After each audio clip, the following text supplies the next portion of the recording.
जय हिंद दोस्तों, कैसे हैं आप सब लोग। उम्मीद करता हूँ कि आप सब लोग अच्छे होंगे।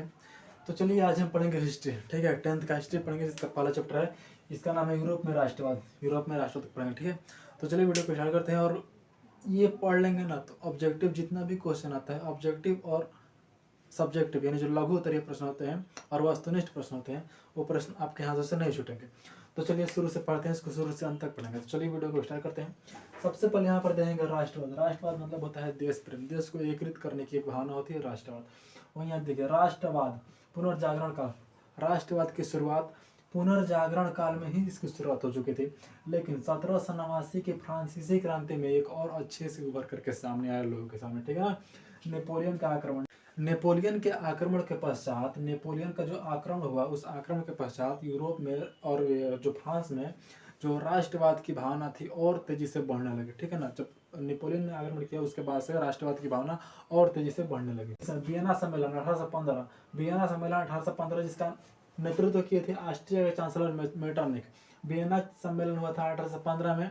इसका जिसका जो मुख्य व्यक्ति थे वो थे ऑस्ट्रिया के चांसलर मेटरनिख थे, और इसका उद्देश्य था यूरोपीय देशों में शांति। यूरोपीय जितने विदेशी देश हैं यूरोप वाले, उस देशों में शांति कायम करना। हालांकि इसका उद्देश्य शांति कायम करना नहीं था, आगे हम लोग देखेंगे।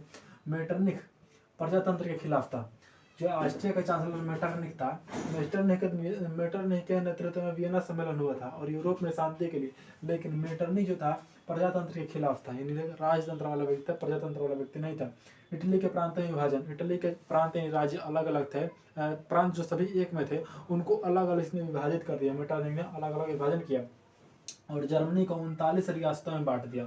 39 छोटे बड़े रियासतों में बांट दिया जर्मनी को, केवल छोटा सा देश जर्मनी को 39 रियासतों में बांट दिया, जिस पर अप्रत्यक्ष रूप से, प्रत्यक्ष रूप से नहीं, अप्रत्यक्ष रूप से ऑस्ट्रिया का अधिकार रहा। ठीक है ना, इस पर जर्मनी पर अप्रत्यक्ष रूप से ऑस्ट्रिया का अधिकार रहा, जो ऑस्ट्रिया का चांसलर मेटरनिख के नेतृत्व में सब हो रहा था। और फ्रांस का राजा था लुई 18वां। फ्रांस का राजा था उस समय लुई 18वां। 2 जून 1814 से 1848 तक संवैधानिक घोषणा पत्र राजा के द्वारा बनाया गया, यानी फ्रांस के राजा के द्वारा बनाया गया। 2 जून 1814 को बनाया गया एक संवैधानिक घोषणा पत्र जो 1848 तक चला। ठीक है ना, यह फ्रांस के राजा लुई 18वां के द्वारा बनाया गया था। चलिए जुलाई 1830 क्रांति पढ़ते हैं। 1830 क्रांति या जुलाई 1830 क्रांति। इस समय जो राजा था उसका नाम था चार्ल्स दशम। वो एक निरंकुश शासक था, प्रजा के खिलाफ रहता था, यानी प्रजा की बातों को ना मानना, राजतंत्र टाइप का। ठीक है ना, इनके जो प्रधानमंत्री थे उन प्रधानमंत्री का नाम था पोलिगनिक। पोलिगनिक इनके जो चार्ल्स दशम थे, इनके प्रधानमंत्री थे पोलिगनिक। और देखिए इन्होंने क्या किया, जब 2 जून 1814 को यहाँ जो राजा थे लुई 18वां ने जब बनाया था संवैधानिक घोषणा पत्र, उस संवैधानिक घोषणा पत्र को हटा करके अभिजातीय वर्ग की स्थापना कर दी, जो प्रजातंत्र के खिलाफ था। ठीक है, आगे देखते हैं। 25 जुलाई 1830, 25 जुलाई 1830 को चार्ल्स दशम ने 4 अध्यादेश जारी किए, जिसमें उदार लोगों को, उदार तत्वों का गला घोटना, जिससे मतलब जो प्रजातंत्र के बारे में बात करेगा उसको दबाया जाएगा। उसके बाद 28 जून 1830 को यहाँ पर गृह युद्ध प्रारंभ हो गया। कहाँ पर? फ्रांस में गृह युद्ध प्रारंभ हो गया। 28 जून 1830 को फ्रांस में गृह युद्ध की शुरुआत हो गई।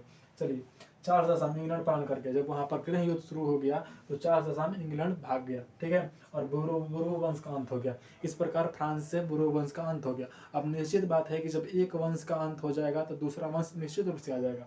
तो जब बुरो वंश का अंत हो गया पर आया आर्लियंस वंश। आर्लियंस वंश की स्थापना हुई और इसका राजा बना लुई फिलिप। इस राजा का क्या नाम था? Louis Philippe. ये उदारवादी था, जनता का समर्थक था, जनता की बातों को सुनता था, लेकिन यह भी अधिक दिनों तक नहीं टिक सका। देखिए 1848 की क्रांति, 1848 की क्रांति लुई फिलिप के विरोध में हुई। यहाँ पर देखिए महत्वाकांक्षी व्यक्ति था, अच्छा था, जनता की बातों को मानता था, लेकिन एक महत्वाकांक्षी व्यक्ति था और विरोधियों को भी खुश रखने का प्रयास कर रहा था, जो किसी भी रूप में संभव नहीं है। विरोधियों को खुश रहने का प्रयास कर रहा था। गीजो जो इसका विरोधी था, गीजो को प्रधानमंत्री नियुक्त किया। 1840 में प्रधानमंत्री नियुक्त किया, जो जनता की बातों को बिल्कुल ही नहीं सुनता था गीजो। ऐसे व्यक्ति को 1840 में प्रधानमंत्री बनाया अपना लुई फिलिप। उसके बाद से क्या हुआ, उसके पास ना, ये गीजो के पास सामाजिक आर्थिक सुधार ये नहीं कर सका, क्योंकि केवल अपने बारे में सोचता था, राजतंत्र के बारे में सोचता था, सामाजिक आर्थिक सुधार नहीं कर सका। इसके राज्य में बेरोजगारी है। वहाँ प्रधानमंत्री तो गीजो था, लेकिन वहाँ का राजा तो ही न था लुई फिलिप, यानी लुई फिलिप के राज्य में बेरोजगारी है, भुखमरी है, विदेशी नीति में असफल हुए सब, विदेशी नीति सफल नहीं हो पाई। इस प्रकार 22 फरवरी 1848 को 40 में था प्रधानमंत्री, और 1848 को पेरिस में थियर्स के नेतृत्व में एक व्यक्ति थे, उनका नाम था थियर्स के नेतृत्व में एक भोज का आयोजन किया गया, ठीक है ना, जिसमें जगह जगह अवरोध पैदा किए गए, जगह जगह पोस्टर लगाए गए, अलग अलग तरह से इसका विरोध किया गया, जिसके परिणाम स्वरूप 2 दिन के बाद 22 फरवरी 1847 को ये जो भोज का आयोजन किया गया, और 24 फरवरी 1847 को गद्दी त्याग करके भी इंग्लैंड भाग गया, ठीक है ना, लुई फिलिप था, इंग्लैंड भाग गया।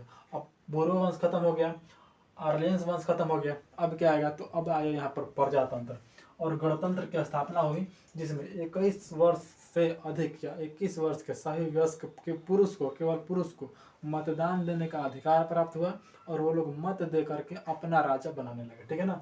तो देखिए गणतंत्र का नेता, जब राजतंत्र खत्म हुआ, गणतंत्र आया, लोकतंत्र आया, तब पर गणतंत्र का नेता बनाया गया लामार्टिन को, और सुधारवादी नेता, गणतंत्र के समय सुधारवादी जो नेता थे उनका नाम था लुई बला।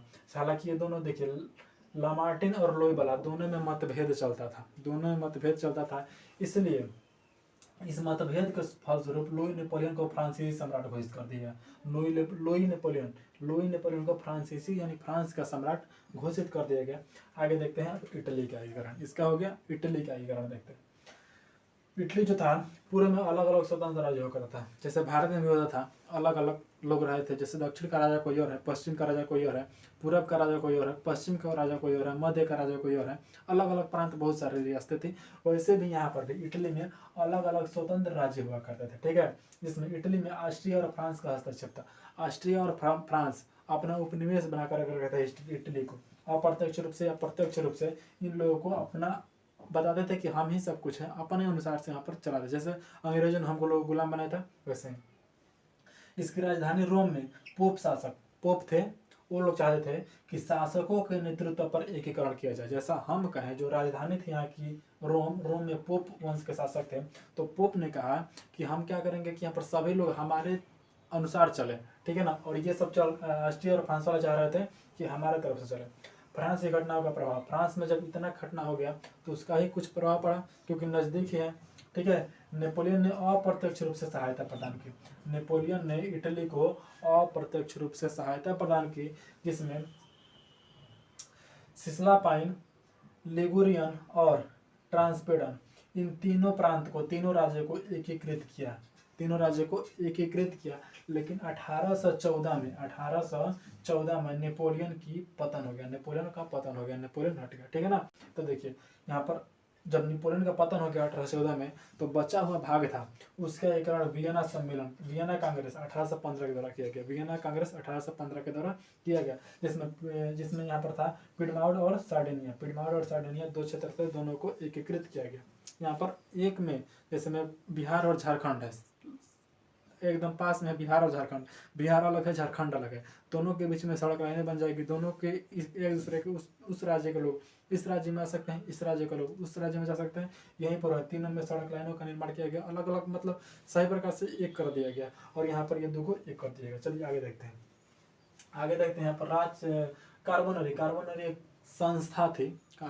एक संस्था थी जिसमें छापामारी युद्ध के द्वारा राजतंत्र को समाप्त किया जाता था, ठीक है ना। राजतंत्रिक जो भी व्यवस्था थी छापामारी युद्ध के द्वारा राजतंत्र को हटा करके प्रजातंत्र यानी गणतंत्र लाया जाता।